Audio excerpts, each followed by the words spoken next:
nouveau look. Onglerie, coiffure et coupe tendance, coiffure mariée, tissage et extension cheveux, lissage brésilien, extension cils, maquillage. Luminel Béoric, vers escalier 4 foot. Salon de beauté Luminel vous présente le journal.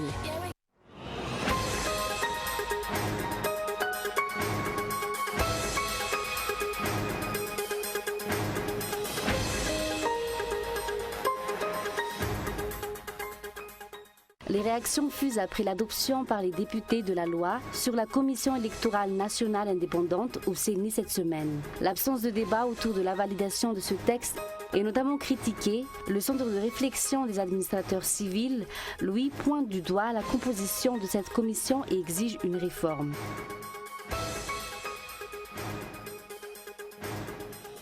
Plus de 1000 participants sont attendus demain lors de la 15e édition du Marathon international de Tana.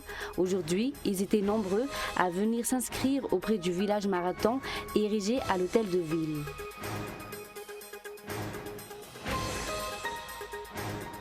Double explosion meurtrière à Ankara lors d'une manifestation pour la paix. Au moins 86 personnes ont été tuées et une centaine blessées à Ankara dans la matinée, dans des explosions que les autorités turques qualifient de terroristes.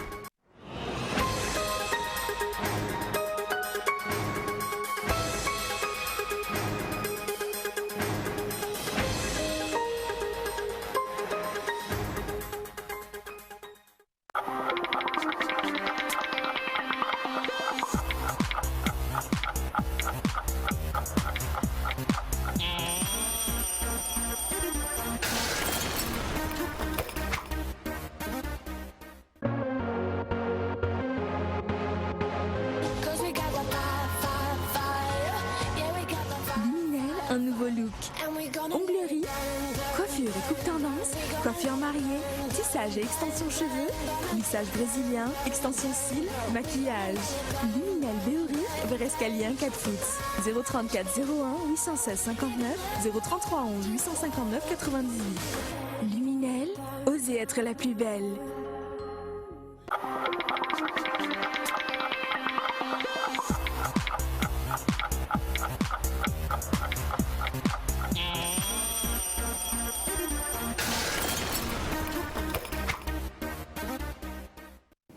Bonsoir à tous et bienvenue dans ce journal sur Cool TV. La page politique pour commencer. Les réactions fusent après l'adoption par les députés de la loi sur la Commission électorale nationale indépendante au CENI cette semaine. L'absence de débat autour de la validation de ce texte est notamment critiquée. Le Centre de réflexion des administrateurs civils, lui, pointe du doigt la composition de cette commission et exige une réforme. Le point avec Lily Rabiat. Le CRAC, ou Centre de réflexion des administrateurs civils, exige que la loi portant nomination des membres de la CENI soit réformée après que les députés aient adopté le texte se rapportant à cette commission. Les administrateurs civils dénoncent notamment que les techniciens et les experts en élection ne figurent pas parmi les membres de l'organe permanent de cette commission. À en juger avec l'organigramme actuel, cette commission sera à la disposition des politiciens, déplore le CRAC. Il interpelle ainsi le président de la République, à qui revient la promulgation de cette loi. Lorsque les administrateurs civils ne figurent pas sur l'organigramme, pour nous, l'application de cette loi sur la CENI doit être suspendue. Ainsi, soit le président de la République renonce à sa promulgation, soit elle devra être réexaminée. Il est clair qu'avec l'actuel organigramme de la CENI, les droits des administrateurs civils en particulier et des fonctionnaires en général sont foulés aux pieds. Ny fanjakana dia ny administrateur civil no anisan'ny tena ekina ny fanjakana raha resaka administration zany. Ce n'est pas la première fois que le CRAC hausse le ton. L'année dernière, les administrateurs civils ont déjà dénoncé la politisation de l'administration. Les administrateurs civils qui se réuniront en Assemblée générale les 23 et 24 octobre prochains à Ampéfi. Également dans l'actualité, 90% des routes nécessitent des réparations à Antananarivo. La remise en état des portions de routes localisées aux 67 hectares et Itos doivent constituer une priorité pour les communes concernées. En effet, ce mauvais état des routes entraîne des bouchons monstres, notamment durant les heures de pointe. Une situation qui fait râler la population, tout comme les remblais sauvages constatés depuis une année maintenant. Des remblais qui entraînent la montée des eaux durant les périodes pluviales, l'occupation des trottoirs par les marchands informels qui ne cessent d'augmenter témoignent également du désordre qui règne dans la capitale. Et puis la population tananarivienne attend aussi impatiemment le redressement de la situation. Toujours dans ce contexte, l'annonce a officiellement été faite il y a plusieurs jours. Cependant, les travaux d'extension de la route reliant à Kourjan à Bessaret n'ont pas encore commencé pour des raisons inconnues. Une situation qui suscite des interrogations parmi la population. Toukrakoutbé. Des consignes ont été données aux habitants ayant des propriétés longeant la route qui fera l'objet d'extension, c'est-à-dire entre Kourjan et Bessaret.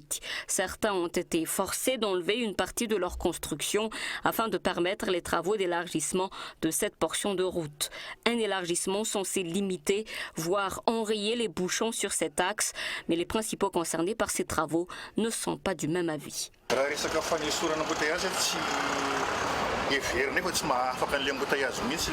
Cela n'éradiquera pas les embouteillages.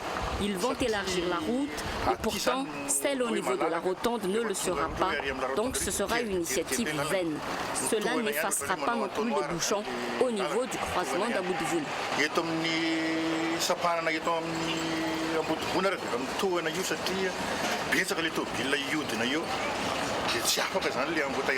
L'enthousiasme est pourtant de mise pour les usagers de la route. Selon eux, ce projet fluidifiera certainement la circulation, aussi bien des voitures que des personnes. Cette extension est utile afin de supprimer les embouteillages et permettre aux piétons de circuler librement. Ce projet d'extension de la route reliant Kourjan à Bessaret fait partie du projet présidentiel, tout comme celle reliant Sorano à Tanmin. Les travaux ne sont pas encore entamés, alors que l'annonce officielle avait été faite depuis plusieurs jours. Les principaux concernés s'interrogent, étant donné que des démolitions et des assainissements ont déjà été menés. Dans le reste de l'actualité, malgré l'essor des nouvelles technologies de la communication, nombreux sont les Malgaches qui continuent de recourir au service de la poste et actuellement beaucoup utilisent encore la lettre comme moyen de communication. La preuve, l'achat de timbres demeure en hausse, remarque la Poste à Malagas qui a célébré hier la journée mondiale de la poste. Toujours un reportage de Toukrakoutbé. Le timbre-poste dans tous ses états. Cette exposition organisée à Antananarivo met en effet en valeur les timbres-postes qui ont été successivement utilisés à Madagascar. Plusieurs timbres récents sont également présentés à cette exposition pour prouver que l'utilisation de lettres est toujours ancrée dans les habitudes des Malgaches, et ce, malgré l'essor des nouvelles technologies de communication. D'après ce visiteur, cela est essentiellement dû au fait qu'avec le SMS par exemple, on ne peut transmettre qu'un nombre limité de mots. Ce père de famille lui ajoute que comme les zones rurales n'ont pas encore accès aux nouvelles technologies et que nombreux ne les maîtrisent pas encore, il n'est pas étonnant que beaucoup continuent à recourir au service de la poste. Pour Jenny, l'utilisation des timbres-postes est inévitable pour tout envoi de lettres administratives. Les timbres-postes dont le prix a évolué au fil des années.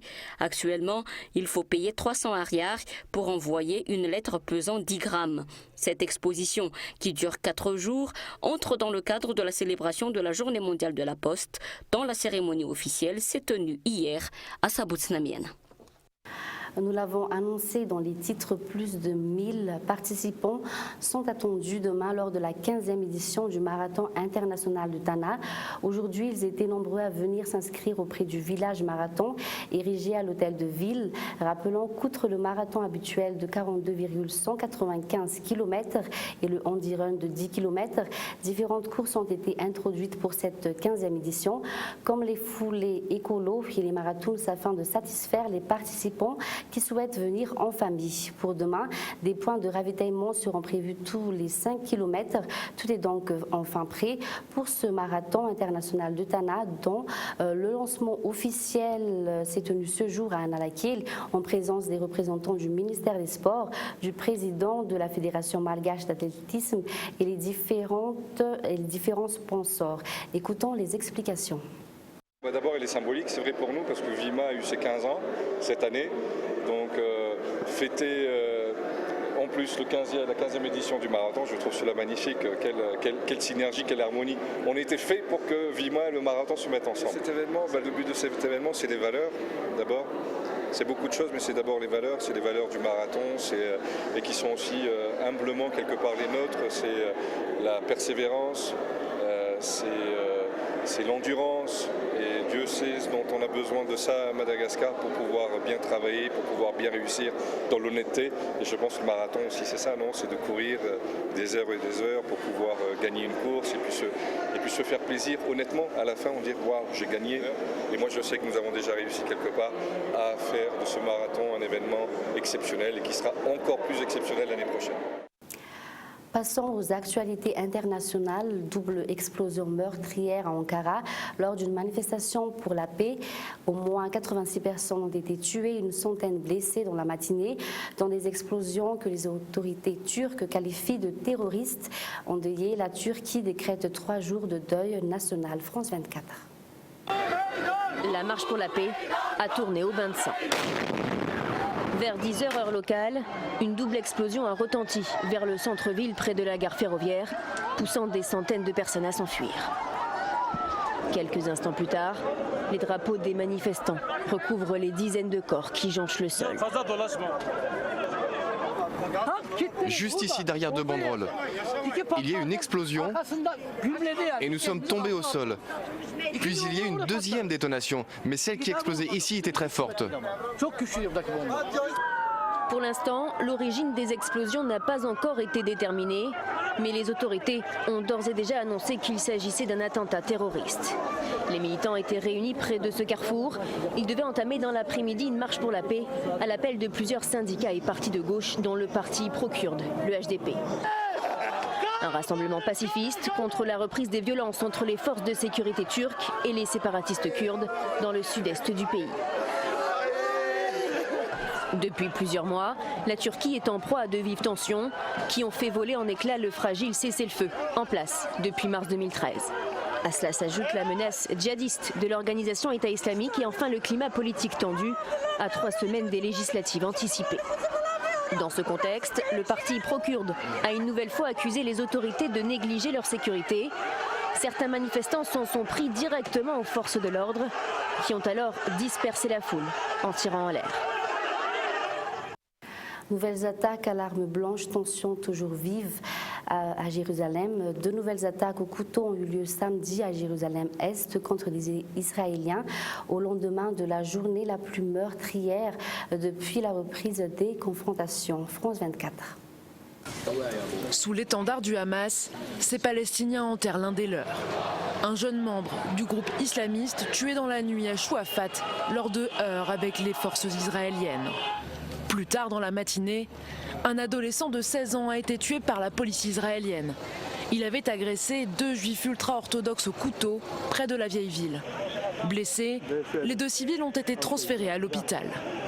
L'enjeu de ces violences, le statut de l'esplanade des mosquées, lieu saint de l'islam et du judaïsme. Les juifs ont le droit de s'y rendre, mais pas d'y prier, ce que certains contestent.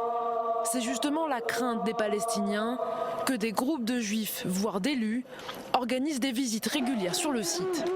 Vendredi, lors d'une manifestation à Khan Younes dans la bande de Gaza, le Hamas a brandi la menace d'une 3e intifada à Jérusalem, Al-Quds en arabe.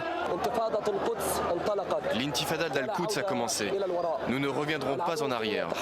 L'ennemi sioniste est entièrement responsable et a dépassé toutes les lignes rouges. Il a offensé et déclenché la colère de notre peuple sur la définition très particulière du statut de la mosquée d'Al-Aqsa. Un changement de statut démenti par le Premier ministre israélien. Benjamin Netanyahou a déclaré qu'il ne comptait pas modifier les règles de ce site appelé le Mont du Temple par les Juifs. Mais rien n'y fait, les violences s'étendent à la bande de Gaza.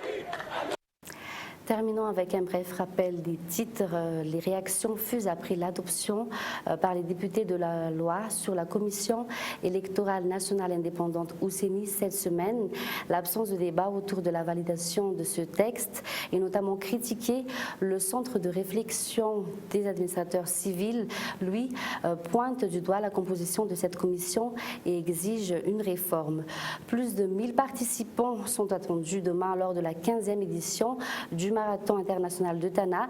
Aujourd'hui, ils étaient nombreux à venir s'inscrire auprès du village marathon érigé à l'hôtel de ville. Et puis enfin, double explosion meurtrière à Ankara lors de la manifestation pour la paix. Au moins 86 personnes étaient tuées et une centaine blessées à Ankara dans la matinée, dans des explosions que les autorités turques qualifient de terroristes. Fin de ce journal. Merci d'avoir choisi Cool TV pour vous informer. Bonne soirée à tous et au revoir.